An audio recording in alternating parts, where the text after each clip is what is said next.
A quick reminder, this podcast is all about phoning up friends for a genuine chat. It's not an interview, just real phone conversations. Did you know when you hear someone's voice instead of texting, your body releases more oxytocin, which helps to build good relationships? This is why I like to encourage more phone calls. The perks of having friends from all around the world is the endless stories to share. In this episode, I call up my little brother from another mother, Daniel Kong. Daniel is from Brunei, but now lives in my hometown, London. A former journalist / writer, he has worked for Monocle magazine, Crawford, and South China Morning Post. While he might have a cute baby face, don't be fooled. He is sharp, smart, and always full of insight. This time, we are swapping childhood stories, talking about racism in Australia, his coming out journey, and how he stays grounded in his senior role in the beauty industry. Despite being in his 30s, Daniel has already made a name for himself in the international beauty world. What a clever little shit.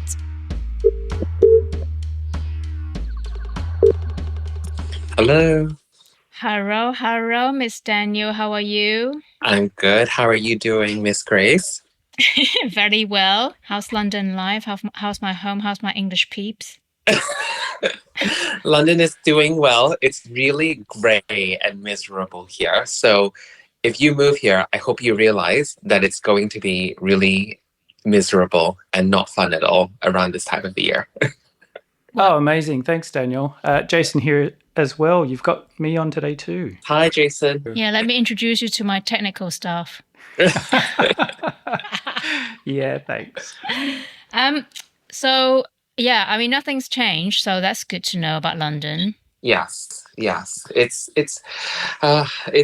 don't think it has changed. It's old. The city is, I don't know. It's very old in its energy, I find. So I don't think it's sort of, we lived in Asia. It's bright, it's dynamic, it's very fast paced. It feels like here in many ways, like it's very timeless. The energy is very timeless, but also quite slow, I find.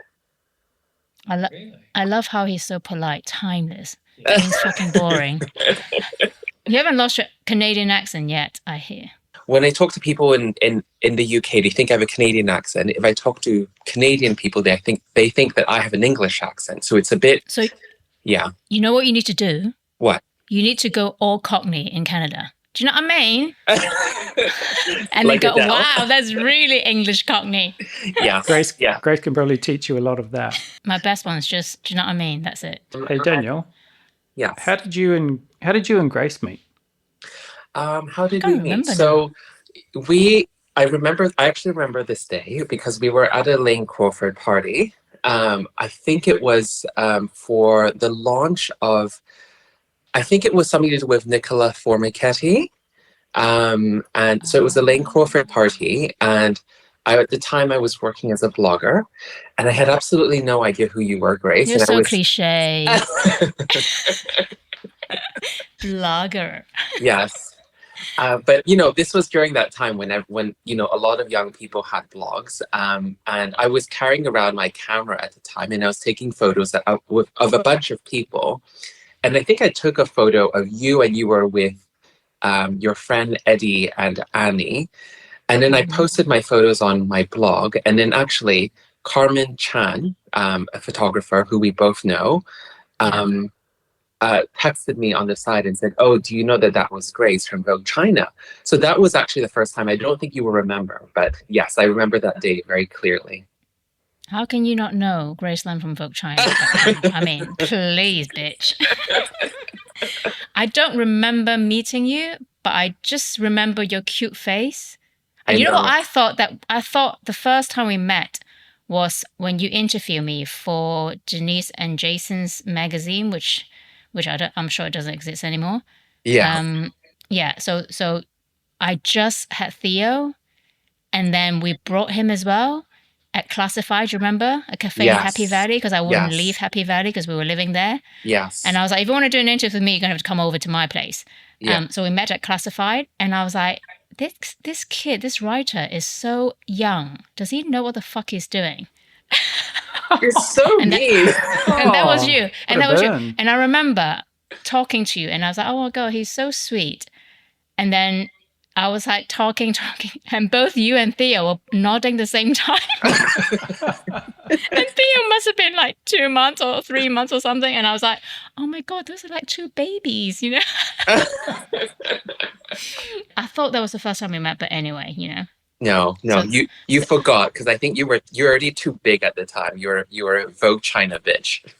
I know. All I famous know. by then.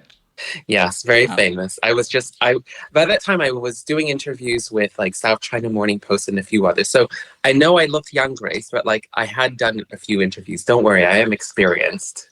No, So much surgery for such a young age. He was straight onto Botox even back then. He was in Korea every weekend. So how long have you been in London now? I forgot. Is it 4 years? Around 6 years. Yeah, so I lived here for 6 years. No. And then, I was in Hong Kong. Hong Kong was 4.5. And then before that, I was in Vancouver, I think for around 5 years. So all around. Wait, so hold on. Where were you born? I was born in Brunei. So Oh, that's yeah. a small country next to Malaysia, near the Borneo Islands. And then, so I was born there. I went to primary school there. Then I went to high school in Australia. Then I went to Canada for uni. And then Hong Kong, then London. So where's your mom's base now? So she's based in Vancouver. So she lives there, and she's lived there for many years already. I think around 6 or 7 years, probably around the same time, if I'm honest. Oh, okay. Yeah. So yeah. What's the biggest difference between all these cities? Honestly, so much. London, I think, is very big. I use the word timeless. I think people are sometimes quite set in their ways. And I told you, like, it's very old. Someone once described London as like a collection of villages, and it really feels that way rather than a city. Because I think for me, a city is something like Hong Kong or New York, where it's very crowded. People are really in your face, but I don't really feel that in London. So London, I think, is sort of quite unique in its own way and very, very spread out. Hong Kong, you sort of know, it's very small. It's a lot of lots of big fish in this very small pond, and I don't think it's very real. 100%. 100%. Yeah. So because I didn't grow up in Hong Kong. To me, it's always felt a little bit like a toy island. And I think that's why I left, because I was sort of done with it. So why did you move to Hong Kong? So I moved after I finished uni, and I just really wanted to work in fashion, and I had done internships at Monocle magazine. I'd done some copywriting work with Crawford, and it just felt really right, because working in fashion at the time was always my dream. I never wanted to do anything else, and I think, as you know, at that time, Hong Kong was seen as a sort of gateway to China. So it just really, felt right. I think sort of similar to you, Hong Kong and connection with Vogue China. You had an office here. A lot of regional events were held here. So it just really felt right. Did you have that same experience? I think because I've never worked in Asia in my life before Vogue China. And I really didn't want to go back to Asia because I feel, I was going to ask you this question later, but I feel sometimes I don't really belong in the West nor East because of my upbringing. So it's I feel kind of like in the middle. So if I go back to Hong Kong, then people think that I'm very westernized. But when I go to a Western country, they think I'm like Chinese, right? Obviously, because I look Chinese, not Swedish. Yeah. So it's kind of like a mixed signal to myself. So I think when I moved to Hong Kong and China, it was the perfect timing because especially in China, it was so open and then it was very westernized. So I think I got there I was very lucky to move there when I did. Yeah. And I totally hear you on this piece of not feeling Chinese, not feeling completely Western. I have the exact same experience when I'm here, if I'm very honest. Yeah. I mean, you're a writer, so you're very good with your, writing in English and stuff, but I'm not. I might speak well, but I'm still learning loads of new vocabularies and words. And sometimes because of this whole perimenopause brain fog, I kind of forget very simple words, what it means. I know when people say words to me, I'm like, oh yeah, I recognize that word, but what does it mean? Sometimes I just forget. And then I have to like Google it or find a dictionary or something. It's just, I mean, it sounds ridiculous. I should know some of the words, but I'm still learning, you know? So when my son said to me, oh, how come you don't know this word? I'm like, well, there's like millions of words. Even in Chinese, I'm still learning every day. Yeah. I also feel, Grace, like you're very visual. Like to me, you're very intelligent in not only visual, but like just like contextual spatial setting. Like to me, you're very, very sharp in those areas.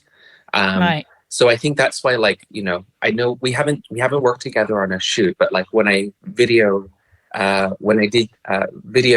recorded you for this small assignment with one of my clients, you were just very sharp and sort of knew your way around space and cameras and everything. So, you know, we all have our different talents. I'm definitely more like a visual person. Yeah. Because even like, you know, I failed my maths GCSE 3 times. I just can't do maths. Just yeah. Really? And my dad is a brilliant accountant. Go figure. And I own it. You know, I'm like, you know what? Everyone's good at different things. You know. Yeah. To be honest, I think living in a Western country, like I think having English is helpful to learning, but I think it's also just an energy thing. I find like obviously having good vocabulary or having command of a language can help you integrate, but it's also just the vibe and the people, the way they are. I think you have a very like warm way of speaking with people and like quite a spontaneous thing, which I think the Brits really like. I actually find it quite hard to do that here, if I'm honest. Really? I find it hard to integrate culturally. Oh, really? Yeah. I'll agree with you on Grace, though. She can talk to anyone about anything, any day of the week. By the way, I didn't pay you to say any of this. I can't. Well, where did you study in Australia? I went to a very posh grammar school. I went to a very posh private school. Which state? In Victoria, in Melbourne. Yeah, it's very posh. And I really stuck out like a sore thumb because I really just didn't belong there. But yes, it was a very interesting experience for better and for worse. I'm glad high school is over. So why did your parents send you there, of all places? Why didn't you stay in Vancouver? So at the time I was living in Brunei, and a lot of people study in high school in Brunei, but then there's also like a group of people, especially like Chinese parents and, you know, a lot of local Chinese people in Brunei where, you know, if they have the opportunity, you can send your child abroad. So I think my parents were looking around and sort of Australia made the most sense at the time. That the cost and like the currency exchange rate was quite favorable. The quality of life, I think, in Melbourne is really lovely. And then also at the time I was swimming competitively. So living in Australia, like the caliber of like swimming was very, very, very good. So it made the most sense for me to move there. I remember having a brief conversation with you, actually, because we had that conversation. It gave me an idea of doing podcasts, but that was like, you know, much later. Because whenever I chat with you, you're even though you're young, you're like super intelligent and smart. And I love talking to you because you always bring out a different side of me. Oh. And I always learn a lot from you. I'm not being a weirdo here, but I honestly, like that conversation we had a while ago, that prompted me to say, I need to start a podcast because my friends are so interesting and intelligent, and I really need to share that. That's why I had this idea. But we spoke about racism during that time. Yes. You said when you were living in Australia, you experienced so much like racism. Yeah. Like, what kind of racism? Oh, it was a lot. I think so. Obviously, I went to a boys' school, and you know me being gay, Grace, like that did not help, right? And then so on the one side, you always knew. I always knew as a child. I always knew that I was just different. I didn't have the label for it. Obviously now now when you grow up, you sort of match your personal experience with that label. But at the time you don't really know what that means when you're a child. So how old were you when you realized you were gay? I think you feel an attraction to boys. When obviously I was a small boy, I was attracted to other boys at the time. And I read this book and it sort of like made total sense. It's sort of like, oh, you find this boy, I was a boy, and you say like, oh, you find this other boy really attractive.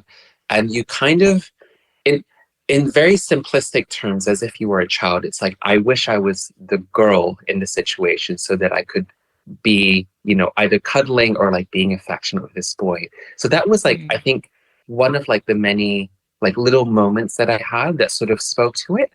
And then I think also just the way in which I wasn't interested in football, Grace. I wasn't interested in cricket or like, barbecues or like all the things that like, Australians would, Aussies would be interested in. Like, I was genuinely not into any of those things. I was interested in art and literature and all these other things. So I just really stuck out. And I think that was also another piece as well that sort of pointed to the sign that I was just very different.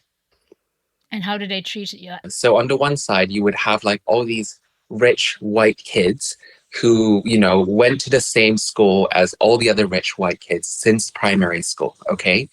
And then there's a small section of like Asian kids who are really bloody smart, but they all speak Chinese together. And then you would have me in the middle where like, I don't really speak Chinese that well. I'm also gay. And like, I speak English better than most of the Chinese people. But like, if you ask me to like perform in a Chinese class, then I do really badly as well compared to them. So I was very much stuck in the middle and like, I didn't really vibe at all with anyone there. That must be tough. Oh, yeah. Yeah, it was very tough, Grace. Did they bully you every day or? I was bullied a lot, but also like beaten up, or they were just saying shit to you? No, saying shit to me. And then one time someone spat in my face. Yes. Wow. Yeah. But I will tell you the story of it. But so basically, I was a competitive swimmer at the time, and so was this other guy, this person who spat in my face. And leading up to a white kid. Sorry? A white kid? Yeah, it was a white kid, obviously. And we went to the same swimming club. And then we had this sort of swimming tournament in our school, and sort of leading up, the weeks leading up to it, he would always tell me like, oh, I'm going to beat you, and sort of, trying to sort of big up the situation. And then in the actual race itself, I beat him quite convincingly in front of the entire school. So obviously he was not happy about it, and so he spat in my face. Wow. And how did people react? How did you react? Oh, I was quite shocked, but somehow I think not really surprised. I got him 2 weeks worth of detention, so I was quite happy about it, if I'm honest. Yeah. I think that's what pissed me off about being Asian. They just think that, they can do stuff like that to us and we don't retaliate. Oh, yeah. No, to be honest, like I was lonely and I was bullied, but I was also similar to you, Grace, like very fierce, but fierce in my own way. So like I studied a lot, I swam, I worked really, really hard. And I used like my excellence and my competitiveness as a weapon. So if I didn't like someone and they were in the same class as me, like I would make sure to actually just make them feel really stupid in front of the teacher. So it didn't actually earn me any points. That's a smart way. But when you're young, you just don't understand why people don't like you because of your skin color. And that's just bullshit, isn't it? Yeah. But it is what it is. Like you grow from it, you learn from it. But yeah. Do you remember coming out to your mom? I mean, I understand that your dad passed away when you were quite young, right? So you were brought up by your mom. Yeah. Do you think that has a huge factor of you, coming out and then look at things differently? That you wanted a father figure? So my dad passed away 12 years ago. I don't know if I would say that I wish I had a different kind of experience. I wish I had a longer period with him, because I think now as I get older, I appreciate his way of thinking more. My dad is much calmer. He's much more mellow compared to my mother. My mother, I think especially when younger, was much more fierce. She had a big temper, but very active. And so when I grew up, I always like, oh, I want to be like my mother. Like, this is how you get shit done. And like, really helping my brother to like navigate high school and helping me as well. My dad really wasn't like that. He's much more, in many ways, much quieter and sort of had a much more even temperament. But yeah, I don't like know. Me and Jason then. This sounds very familiar. In a way, I think you need both, you know. Yeah. My I think my mother used to always say to her friend, like, oh, I wish, my husband was more active and all these kinds of things. But I think you actually need a bit of both in order for a marriage to work, in order for a family to work. You need to have that balance. I can't imagine dating someone like me. That would be like a nightmare. No. Oh, You yeah. know? Yeah. Impossible. It's just impossible. Actually, a lot of my ex-boyfriends, they're actually quite chill. I haven't dated anyone fiery. Yeah. No. Grace, I don't think the world could do with two of you. I think it'll be too much. I know, it's way too much. I mean, people are like, oh, you're a twin, so are you alike? I mean, I always say to people, no, we're not identical. We look completely different. We're completely different character because the world cannot take two Grace Lamb. Did your mum expect, like, does she still expect a lot from you in terms of cultural expectations? I think in some ways, yes. I think she always wanted me to work hard. So, I played the violin quite well. I didn't get my diploma, but I was like one level below that. I was in the orchestra. I was swimming competitively. I was studying a lot. So I think there was definitely this feeling of like, oh, study hard, and then like everything else would be taken care of for you. So like I would be studying for like long evenings, and then like mom would like bring me fruit or like teas or vitamins or those kinds of things. So there was definitely a lot of encouragement. But then in terms of like, oh, you have to be a scientist, or like, oh, you have to be a doctor or study in law, like very luckily I didn't really have that, which I think has really helped me to like find my own footing and like my own unique career path. So I think in many ways I would consider myself lucky. Yeah, I don't know if you had that same experience. Yeah, I think my parents are exactly the same as yours, even though my dad has his own, accountancy firm, he was very successful. I mean, my mom only worked when she was quite young as a teacher, and then after she married my dad, she didn't work. But there's one thing about because my dad was quite hands off when it comes to like schools. Mm. So I'm seriously the only one out of the whole family that is not very good with academics. So I think my mom recognized that very early on.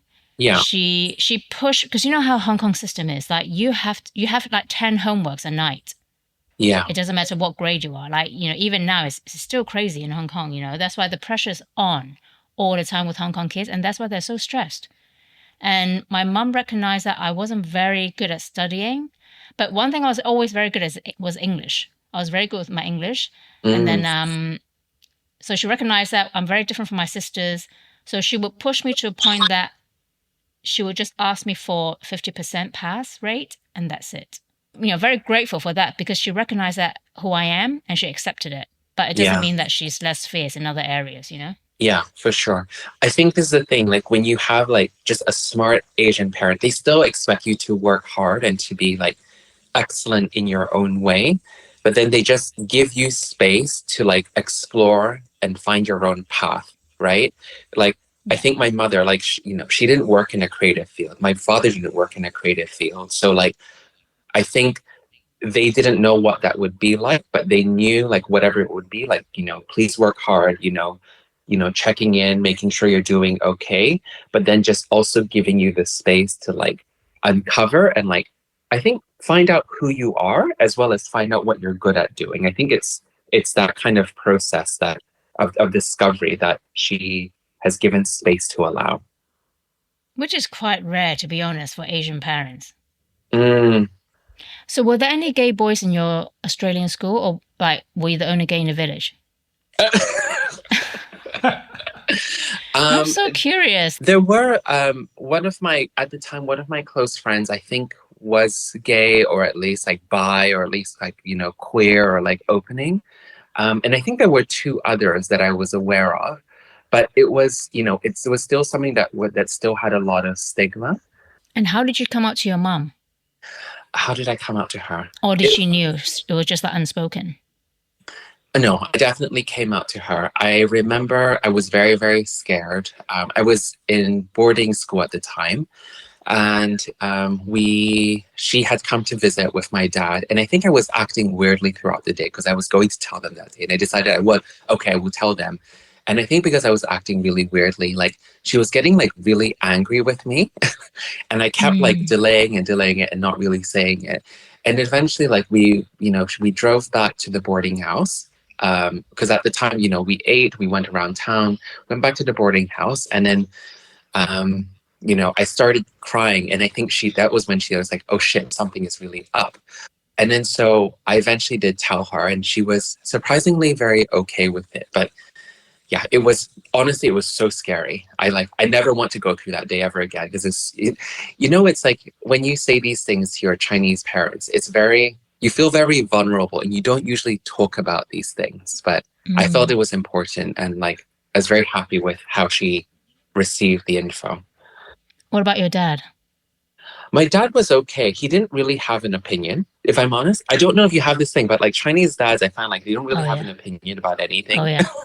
Oh, totally. Yeah, my dad was like silent all the time. Yeah.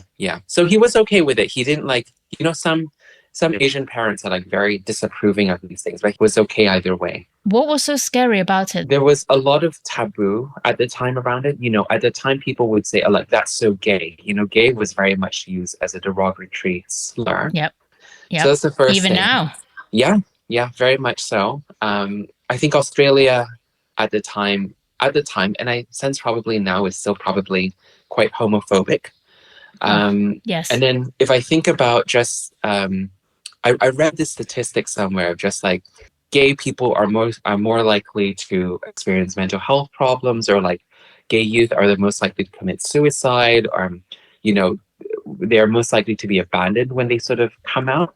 So I was very scared about all these things. And I didn't really have a sense of like how supportive that they would be. It's a lot of uncertainty around that. Did your brother know? Did you tell him, or he knew already? Actually, I did tell him. I told him before my mom, and he was like, oh, that's okay. Like, you're my brother and I still love you. So in a way, I was very lucky because of that. Yeah. He was like, I knew you were gay with a Christmas tree. I just don't understand with parents. Your kid is still your kid. It doesn't matter what gender or what, what path they choose in that sense, right? This whole acceptance thing is kind of daunting, isn't it? Yeah. I think probably now I suspect it's a little better. I think people are more open. I think, the conversation has evolved from are you gay or are you bisexual? I think now the big hot issue is around like trans people, right? So I think some of that heat has been dissipated. Obviously, things like AIDS and all of that are less prevalent now. Yeah. So I think the narrative and the ignorance that is fueled by all those things is definitely less. It is easier, I think, and there are more positive media role models that you'll see online. There's a lot more like openly gay people on social media. It's still not easy. There's still a lot of hate, but it is what it is. By the end of the day, like, you have to be able to look in the mirror and sort of say, can you live with yourself? Can you live with the life that you have right now? And are you okay with it? So to me, that was always very important. And I think probably why, like you said, I stuck out like a Christmas tree. There was a case just recently in Perth that a guy joined Tinder or one of those, not Tinder. Which one is the one that the gay app? Oh, Grindr. Grindr, sorry. Yeah, he joined Grindr and he went onto Grindr to meet people. So his profile matched with another guy and they wanted to meet up, and they eventually met up in Perth somewhere. And it turned out to be like 3 or 4 teenagers pretending to be gay because they want to beat up gay people. So they beat the crap out of him. Shit. I know. Yeah. It's absolutely disgusting, isn't it? Yeah. That's just evil. You go on the gay app on purpose just to beat people up. Yeah. I don't know. Things like that just really piss me off. Yeah. I mean, that happens. You also I've heard like some governments in like quite homophobic countries also sort of lure gay men out. Oh, wow. I mean, if it's not that, it's like, Jeffrey Dahmer, like you're worried that like someone's going to like, who's gay and who's going to murder you is going to like, kill you and whatever. So to be honest, Grace, like we've all, like within the gay community, like this is quite normal. Like we just sort of, we make fun of it, but like we also accept and normalize that, like, oh, are you going to hook up with this really hot guy, or are you going to get yourself killed? And like, you don't really know. And you just sort of smile and sort of shrug your shoulders about the whole thing. If I was on a date, the first thing I would say is like, what's the fuck's wrong with you? I need to know right now before we go any further. Let's get it all out. I'm not wasting my time. Sorry. Fill out this form. Yeah, time's precious. Yes. What the fuck's wrong with you? Yeah. I think, luckily or unluckily for me, like I'm very attracted to guys now who are just very nice. So like I tend to What's wrong with nice? No, I used to like guys who are just like much rougher, I would say, and just like rough around the edges, But like now I'm just really, I like my peace. Yeah, I don't know. I don't think I can do this whole dating thing. If I was still single, I'll be so screwed. But not physically screwed. Like I'll just stay at home, watch Netflix, and then, and then turn into like a baby reindeer. So, like we were talking about how you have such a baby face. Is that, when it comes to work or dating, is that to your advantage or disadvantage? Yeah, I actually think it's an advantage in my situation. So, you milk it, you bitch. Some guys like it. So I'm not going to like hide it. Okay. You have to work with what you've got, Grace, I think it works because my working style is just very low key. It's very happy. I just really focus on the work. I'm not really focused on the drama. And I try, obviously not all the time, but like I try to, work with people in a way that's quite collaborative and quite good. So I find having the face that I have is very pleasant. And I try as much as possible to have a pleasant demeanor.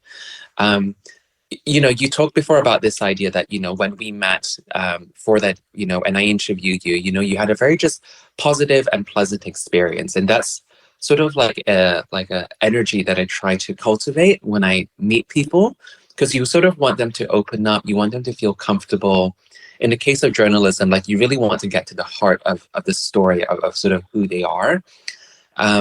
And so I always try to have that kind of mindset when I meet with people, to like understand, be cognizant and like be sensitive to who they are. And I think the face that I have, kind of works to that, right? I'd rather have like a pleasant face than like a really unpleasant or bitchy one. What do you mean? I have a bitchy face. I know.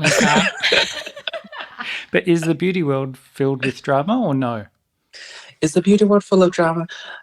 I'm sure it is. I'm sure it's like, similar to fashion. You have a lot of like big egos and all of that. So you haven't had to use "Don't Make Me Call Her." Oh. That's my motto. Like that's how I survived Hong Kong for so long, and working in China. Yeah, what happened? It was like, oh no, just in general. Like when clients or whatever, and sort of agencies. I gave him that phrase when we met or when we got married. Yeah. Anyone that messes with you, messes with me. That's what I give to a lot of my friends, because if I like you, I'm very protective of you. Yeah. If we're good friends or, basically I'm a very simple person. If I like you and you show me respect and I'll show you respect, you're protected. I think like you said, like I'm smart enough that I don't put myself in compromising or dangerous situations where I like, fuck Grace, I need to call you right now. You need to sort this out for me. Yeah. But yeah, I miss you both so much. I wish you were here. I sometimes I miss having you here so that we could spend and like experience more small moments together. Because I think that's like what really matters most. 100%. And unfortunately, we don't have that. And we were talking about how people are so not spontaneous. Like you call up people, hey, do you want to go? I think in London it was a lot better than in Perth, but even in London, you do have to organize with people, right? It's so annoying. You have to like organize things like weeks or months in advance, which this is the part I really don't like. This is the part I really don't like about London, because I'm so spontaneous. In Hong Kong, I'd be like, hey, bitch, do you want to come up for dinner? I'd be like, yeah, sure. Yeah. There would be that kind of like just energy and spark. Here, like you really have to suffer on public transport for a long period of time. It's not cheap. It takes such a long time to get anywhere that like you really have to commit and people plan around it, which I hate. I know. That's why you need to live close to your friends. Yeah, which I don't. Again, also, yeah. All right, darling, we're going to have to go because we need to make dinner. Otherwise, Theo will get hangry. It's more me getting hangry. Lovely to catch up. And I will call you again soon, you know. We need to do that more often because no one calls people anymore. No one calls. We're quite good. We're quite good at calling each other because I think it's just so different calling than just texting. Yeah, for sure. All right, darling. See you. Bye. Bye, bitch. Bye. Hey, stick around to learn some cool Cantonese slang. Welcome to this week's episode of Canto Banter. 廣東話吹水時間 I'm your host, Professor Lam. And I'm the assistant, Professor Theo.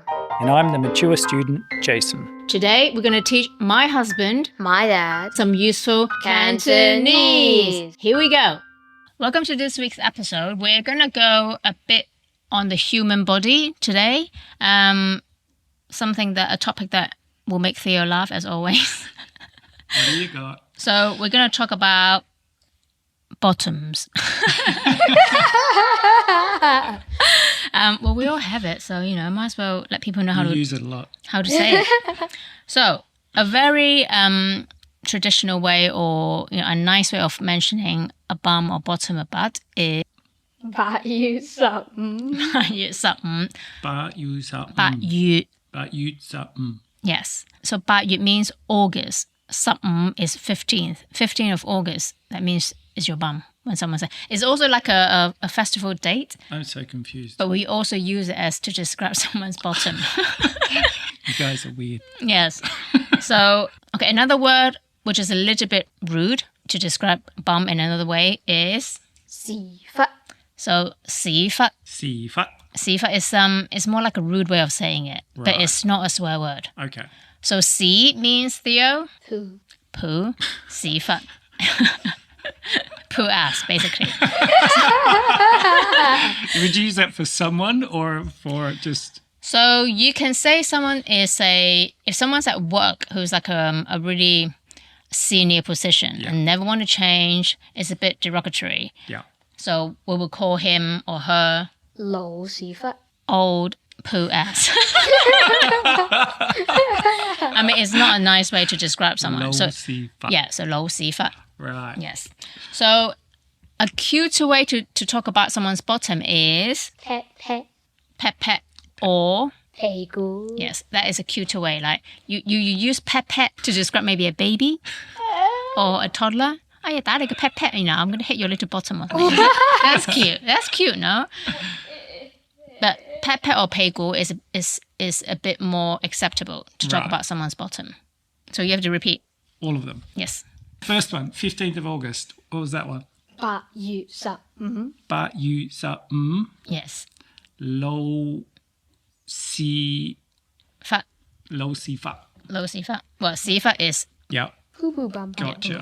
And pet pet. pet pet. That's very easy.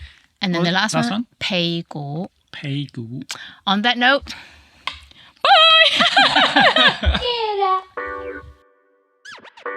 if you enjoy my chat today, please tell a friend, write a review, and give me a 5-star rating to help me climb the chart so I can get the exclusive deal. As if.